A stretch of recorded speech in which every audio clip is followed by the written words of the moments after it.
এই ধরনের আরও কবিতা শুনতে চ্যানেলটিকে সাবস্ক্রাইব করুন। পথ চলতে চলতে হঠাৎ দেখলাম ফুটপাতে এক মরা চিল।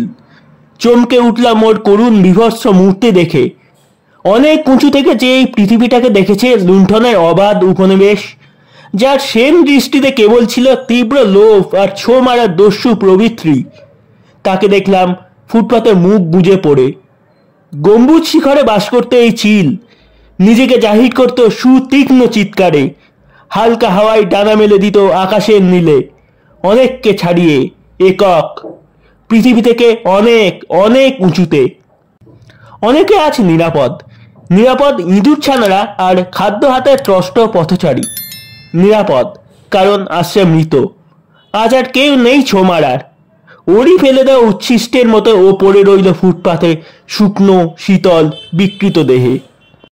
হাতে যাদের ছিল প্রাণ ধারণের খাদ্য, বুকের কাছে সযত্নে চেপে ধরা, তারা আজ এগিয়ে গেল নির্ভয়ে, নিষ্ঠুর বিদ্রুপের মতো পিছনে ফেলে আকাশচ্যুত এক উদ্ধত চিলকে।